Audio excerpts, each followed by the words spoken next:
Bonjour.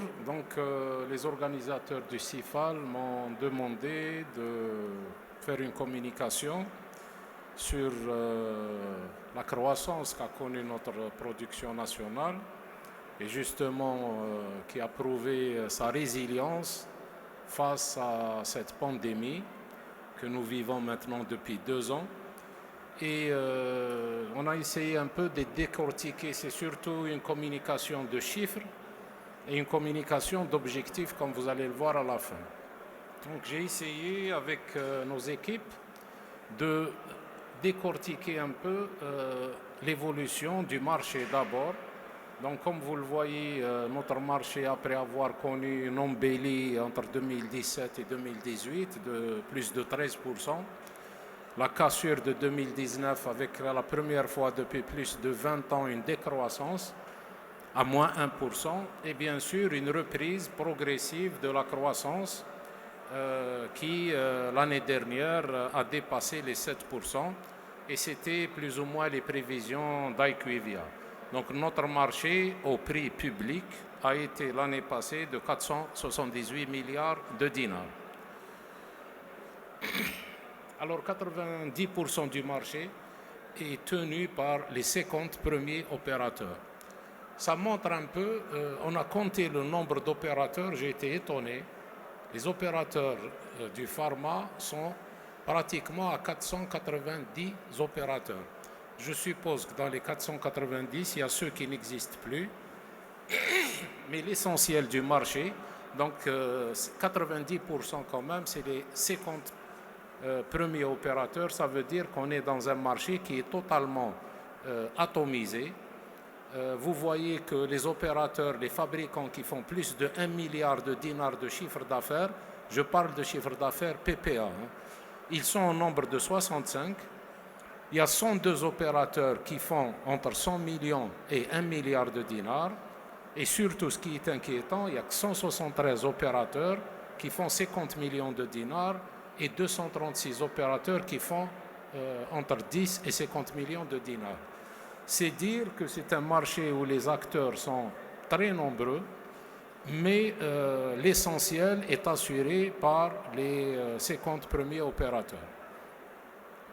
12 laboratoires de générique en 2021, alors dans les 10 premiers,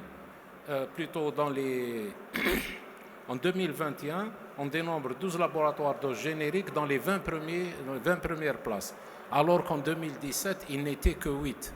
Ça aussi, ça colle un peu avec la politique qui a été adoptée par les autorités publiques d'encouragement du générique, et ça montre aussi l'accompagnement des pharmaciens d'officine dans cette projection et cette dynamique vers le générique. Maintenant, on va voir l'évolution de la production locale par rapport à ces 5 dernières années, par rapport à l'importation. Vous voyez en bas que j'ai mis, quand on parle de pourcentage de couverture du marché, on oublie souvent de mettre le cours du dinar. La dévaluation du dinar a un impact direct sur le pourcentage de couverture. C'est-à-dire, plus il y a une dévaluation du dinar, plus le pourcentage de couverture par les produits importés augmente.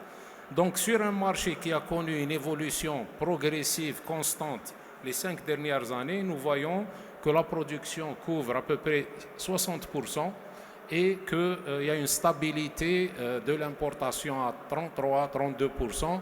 Mais en fait, l'importation a diminué, c'est plutôt la valeur du dinar qui a chuté. Et bien sûr, IMS, IQVIA, il y a à peu près un pourcentage de 7% de produits qui ne sont pas identifiés. Ça, c'est par honnêteté intellectuelle qu'on le dit.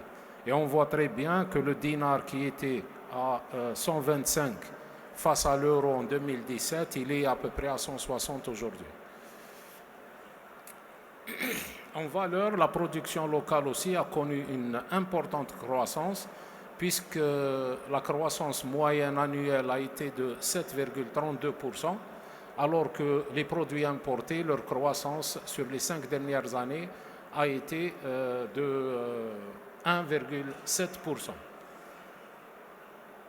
Et bien sûr, nous voyons les chiffres envers la production locale qui augmente d'année en année, avec les 2 dernières années une augmentation de 6%. Et je dirais ici, on le verra bien plus tard, que c'est une croissance qui est en deçà de nos espérances au vu du nombre d'unités de fabrication qui sont installées. 6%, ce n'est pas une importante croissance. Si les moyens au niveau de notre Agence nationale des produits pharmaceutiques étaient beaucoup plus importants, nous pensons réellement qu'on ferait des croissances à 2 chiffres, vu le nombre d'unités de production que nous avons. Maintenant, en unité, le gap est clairement, vous voyez une évolution très très importante en unité de vente. Nous sommes passés de 566 millions d'unités ventes, je parle uniquement du marché officinal. Nous sommes passés à 676 millions, donc les produits fabriqués ont augmenté en moyenne de 3% et les produits importés ont connu une décroissance. Vous le voyez sur les chiffres, on est retombé à 160 millions. Maintenant, par rapport aux aires thérapeutiques et aux familles thérapeutiques, nous voyons la fabrication, c'est-à-dire on a classé en production locale, quand elle couvre plus de 60% de l'aire thérapeutique, elle est mise en vert, et en blanc quand elle couvre, plutôt en orange quand elle couvre plus de 50%, et en blanc quand elle est inférieure à 50%. Nous voyons très rapidement que, par exemple, en l'appareil locomoteur, nous couvrons 86%. Ce qui m'a étonné aussi, c'est qu'en cardiovasculaire, la production locale couvre 96% des besoins. Dans une spécialité qui est assez pointue, c'est quand même une fierté pour nos fabricants. Nous voyons que les 3 premières classes thérapeutiques, c'est-à-dire digestif, métabolisme, cardiovasculaire et système nerveux, les 3 premières aires thérapeutiques qui ont une valeur de 251 milliards de dinars, nos parts de marché de la production locale versus importation sont de 52% et c'est couvert en moyenne à 61% à 62% par la fabrication locale. Nous voyons que dans les 5 premières classes thérapeutiques, c'est-à-dire ajouter à ça les anti-infectieux et le respiratoire, la production locale détient une valeur de 331 milliards de dinars, part de marché 70%, et la fabrication locale détient 62% de part de marché. Là où la production locale, et c'est justement les perspectives d'avenir, vous voyez 1% pour tout ce qui est antinéoplasique, officinal, et nous espérons réellement que les antinéoplasiques en forme sèche, à la faveur de leur fabrication localement, vont passer en officine pour qu'on ait moins de ruptures sur le marché. Donc on voit que certaines solutions pour hôpitaux, on est à 0. Vous voyez par exemple dans les organes de sens, on est à 30%. Mais d'une manière générale, il y a une couverture qui est assez satisfaisante et surtout, on a un champ à remplir et une place à remplir à l'avenir.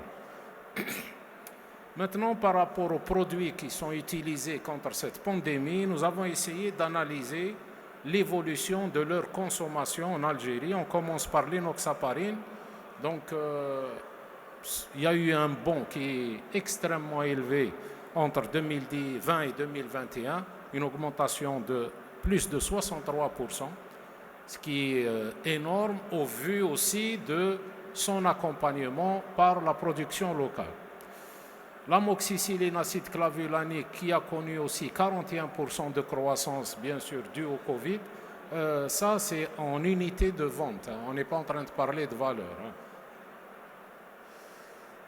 Alors, concernant le paracétamol, la première année, c'est-à-dire en 2020, il a eu une croissance de 19%. L'acide ascorbique, la première année du Covid, il y a eu une augmentation de 16% et qui s'est plus ou moins maintenue parce que toutes les augmentations qui ont eu lieu en 2020 se sont maintenues en 2021. Nous avons eu pratiquement plus de 20 millions de boîtes de paracétamol en plus entre 2020 et 2021. L'azithromycine, un bond extrêmement élevé de 153% en 2020. Et tous ces produits, bien sûr, comme vous le savez, je pense, sont fabriqués localement. Et les producteurs, justement, ont suivi cette croissance et l'ont absorbée, l'ont couverte pour que ces produits soient disponibles. Tout au moins, c'est ce qui explique aussi certaines tensions qui ont été et certaines ruptures, comme on va le voir tout à l'heure, qu'on a vues sur le marché. Le cholécalciférol, l'augmentation elle est croissante, 41% en 2020 et 31% en 2021. Le zinc, il y a une augmentation de 27% en 2020. Cefixime, une augmentation de plus de 114% en 2020 qui s'est maintenue en 2021. Alors, on a essayé de voir un peu l'impact de cette pandémie sur la disponibilité des produits pharmaceutiques dans les officines. Malheureusement, nous n'avons pas de statistiques. Nous avons essayé de prendre un échantillon chez un grossiste répartiteur qui, lui, a mis en place un monitoring de la disponibilité des produits. Donc, soit ils sont classés en rupture complète, c'est-à-dire absents dans le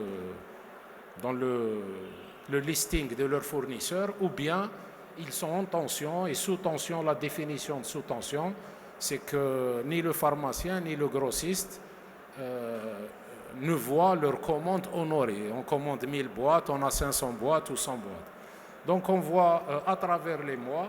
Donc ça, je répète, ce n'est pas exhaustif, ce n'est uniquement la photo chez un distributeur.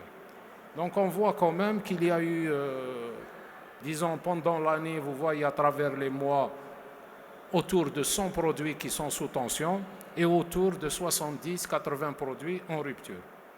Par rapport à ce qui se passe dans le monde, je pense que tous vous avez pu voir le problème des ruptures à travers le monde qui sont dus à tous les problèmes de disponibilité de matières premières, de disponibilité d'ingrédients, d'allongement des temps de fret.